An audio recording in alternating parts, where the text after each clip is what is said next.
नमस्कार, आप देख रहे हैं स्टेट टुडे न्यूज। मैं हूं आपके साथ हर्षिता। ये शुरुआत करते हैं कुछ खास खबरों से।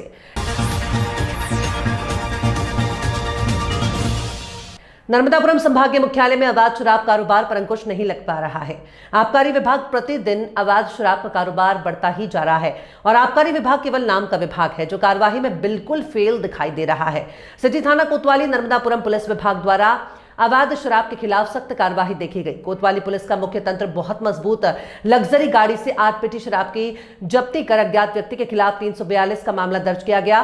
थाना कोतवाली सहायक उप निरीक्षक दिनेश मोहरा ने जानकारी देते हुए बताया कि मुखबिर की सूचना थी। कोतवाली निरीक्षक द्वारा मुझे भेजा गया।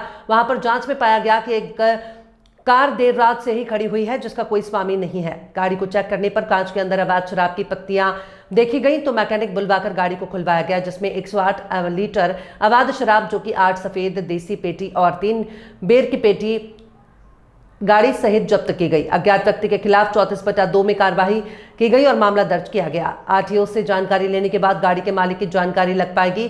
थाना कोतवाली के सब इंस्पेक्टर सुरेश चौहान, सहायक उप निरीक्षक सुशील कुशवाहा, कोतवाली स्टाफ की मौजूदगी में कार्यवाही की गई। रतलाम मुख्यमंत्री जन कल्याण संबल योजना अंतर्गत अनुग्रह सहायता राशि का भुगतान माननीय मुख्यमंत्री द्वारा सिंगल क्लिक कार्यक्रम के माध्यम से किया गया। उक्त सिंगल क्लिक कार्यक्रम में रतलाम जिले के 555 हितग्राहियों के खाते में डीबीटी के माध्यम से रुपयों का अंतरण किया गया। रतलाम जिले के समस्त शहरी और ग्रामीण निकायों में अनुग्रह सहायता वितरण कार्यक्रम का सीधा प्रसारण दिखाया गया। इसी कड़ी में जनपद पंचायत जावरा के खाते में राशि अंतरण हुई, जिसमें 96 हितग्राहियों को सामान्य मृत्यु होने पर दिए गए और 4 हितग्राहियों को दुर्घटना में मृत्यु होने पर दिए गए। कार्यक्रम में मुख्य कार्यपालन अधिकारी नलवाया और भाजपा मंडल अध्यक्ष और अन्य जनप्रतिनिधिगण, हितग्राही और अधिकारी कर्मचारी उपस्थित रहे। मध्य विराजित जनपद के सीएम और सभी मेरे वरिष्ठगण, पत्रकारगण और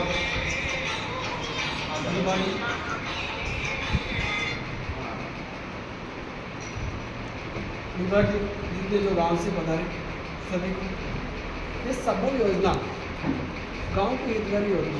मैं भी 10 साल से सरपंच के रूप में सेवा दे चुकी हूँ जनपद। जब जब आपका परिवार में आती है तो सरकार ने एक अनेक प्रकार की योजना बनाई। लाडली लक्ष्मी योजना, अगर जन्म में किसी की डेथ हो जाए तो 4 लाख निश्चित ही उसको मिल रहा है, लेकिन यह है कि अपने कागजात में पीएम बनवाना सरकारी रिपोर्ट जो भी अपने कागजात की पूरी होना अनिवार्य हो गया। जैसे हमारे क्षेत्र के विधायक जी के मार्गदर्शन में, जनपद में सीओ साहब के मार्गदर्शन में, अधिकारियों और कर्मचारियों के मार्गदर्शन में प्रत्येक हितग्राही के निश्चित ही वो लाभान्वित के लिए हितग्राही कभी भी योजना से वंचित नहीं रहते हैं। ये क्या है कि अपन खेत पे किसी की डेथ हो जाती है तो बिच्छू से, उसी में भी 4 लाख रुपए की सरकार मदद कर रही है। लाडली लक्ष्मी योजना, अनेक प्रकार की योजना जो गांव इसमें, लेकिन मुख्यमंत्री वो पंजीयन पद अनिवार्य रूप से सब पंजीयन की अगर तारीख आपको निकल गई है और आपने अगर पंचायत में जाकर अपने पंजीयन और अपने कागज के ऊपर जो अगर ध्यान नहीं दिया है, अब बहुत सारे लोग क्या है कि पीएम से घबराते हैं। अरे पीएम कोई बड़ी चीज़ नहीं है। पीएम तो अपने अस्पताल में जाके डॉक्टर साहब रिपोर्ट देगा तभी ही आपका सरकार मान्य करेगा। तो इसी के साथ मेरे क्षेत्र के जनप्रतिनिधि और मेरे जन जन के लाडले विधायक जी डॉक्टर राजेंद्र जी पांडे जी, प्रदेश के मुख्यमंत्री मोहन जी यादव जी, भारत सरकार में बैठे जन जन के सारे हित की योजना चलाने वाले जैसे प्रधानमंत्री नरेंद्र मोदी जी को और भारत सरकार, राज्य सरकार को बहुत बहुत धन्यवाद, आभार, धन्यवाद। इस कार्यक्रम में कार्यक्रम मेरे साथी लक्ष्मण पंडे मंडल के अध्यक्ष मंजिला जी, यहाँ पर जावा जनपद के समस्त अधिकारी कर्मचारी और हितग्राही परिवार के ऊपर जब आपदा आती है आप वो जानते हैं कि परिवार बच्चों, पत्नियों, बूढ़े माता पिता का क्या होता है। सरकार ने इसी बात को ध्यान में रखते हुए संबल योजना का एक प्रावधान किया था। जब मुख्यमंत्री शिवराज सिंह जी थे तो सोचा परिवार को तत्काल मदद क्या हो सकती। उसी बात को नजर रखते हुए अगर सामान्य मृत्यु हो जाती है और उम्र 60 वर्ष से कम है तो उसको 2 लाख रुपये की राशि मिलती है।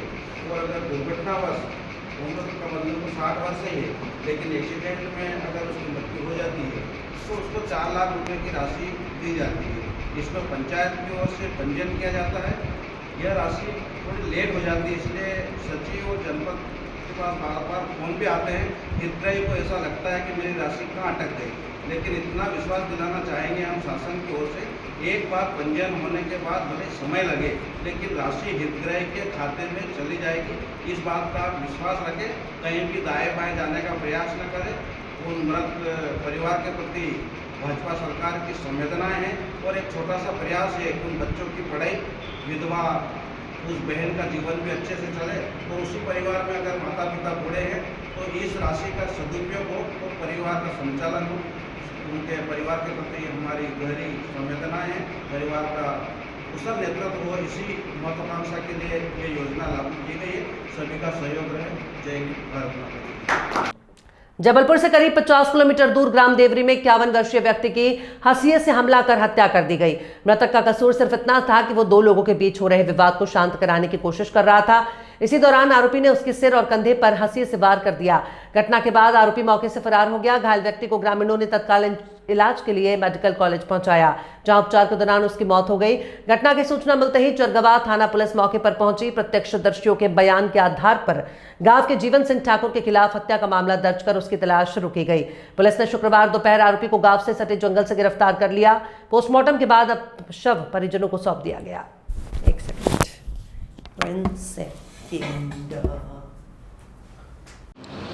थाना चरगवा के ग्राम नवीन देवरी में जीवन सिंह अपनी बेटी का फलदान कार्यक्रम किए थे। उसी का वो एक पार्टी दिए हुए थे, कुछ लोगों को बुलाए हुए थे।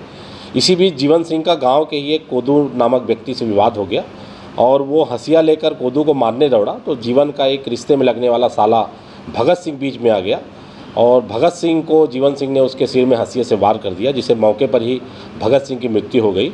इसमें जीवन सिंह के विरुद्ध हत्या का अपराध थाना चरगवा में दर्ज कर जीवन सिंह को गिरफ्तार कर लिया गया है और इसमें आगे विवेचना की जा रही है। वजह क्या सामने आई? वजह जो तात्कालिक कारण था, फलदान का कार्यक्रम में पार्टी चल रही थी। आरोपी का कोदू से विवाद हुआ था, लेकिन कोदू भाग गया। उसको बचाने के लिए बीच में इसका एक साला भगत सिंह बीच में आ गया, जीवन का साला। और जीवन ने अपने साले को भी, चूँकि नशे में था वो, तो साले के सिर में ही वार कर दिया, इसलिए तात्कालिक कारणों से उसकी मृत्यु हो गई। आज जनपद पंचायत गरोड़ के सभा कक्ष में माननीय मुख्यमंत्री डॉक्टर मोहन यादव जी को भोपाल से लाइव प्रसारण द्वारा सुना गया। मुख्यमंत्री जन कल्याण संबल योजना अंतर्गत मध्य प्रदेश में कुल 23,162 हितग्राहियों के खाते में कुल राशि 505 करोड़ सिंगल क्लिक से अनुग्रह सहायता राशि वितरित की गई। जनपद पंचायत गरोड़ के 126 हितग्राहियों के खाते में 2 करोड़ 74 लाख अंतरित की गई, जिसमें 11 दुर्घटना के प्रकरण हैं, 44 लाख और 115 सामान्य मृत्यु प्रकरण, जिसमें 2 करोड़ 30 लाख अंतरित की गई। उक्त कार्यक्रम में जनपद अध्यक्ष प्रतिनिधि रणजीत सिंह चौहान, मंडल अध्यक्ष गोकुल सिंह चौहान, जिला पंचायत सदस्य श्याम सिंह जी चौहान, जनपद उपाध्यक्ष तूफान सिंह जी, किसान मोर्चा उपाध्यक्ष राहुल पाटीदार सहित जनपद सदस्य, सरपंच, जनपद पंचायत के अधिकारी और योजना से जुड़े हितग्राही कार्यक्रम में उपस्थित रहे। मध्य प्रदेश की जनहितैषी और लोक कल्याणकारी सरकार जनता के जीवन स्तर को उठाने और बेहतर बनाने के लिए कृत संकल्पित है।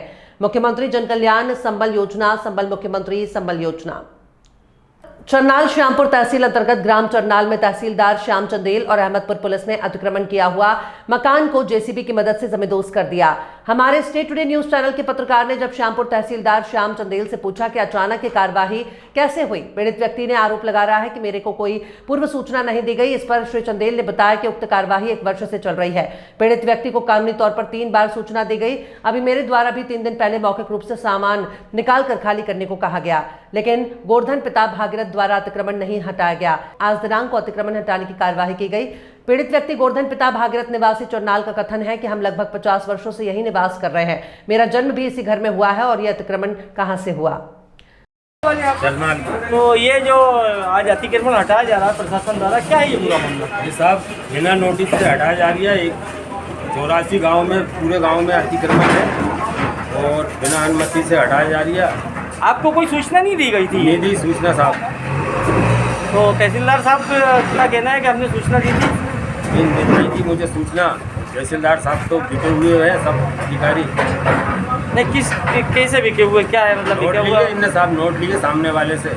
तो कोई आपके पास उसके मतलब कुछ सबूत वगैरह है इस तरह के आरोप आप प्रशासनिक अधिकारियों पर लगा तो रहे हैं? अधिकारी 24 घंटे नहीं हुए और मतलब बिना नोटिस से कैसे मकान तोड़ सकते हैं? पूरे गांव में मकान है सरकारी।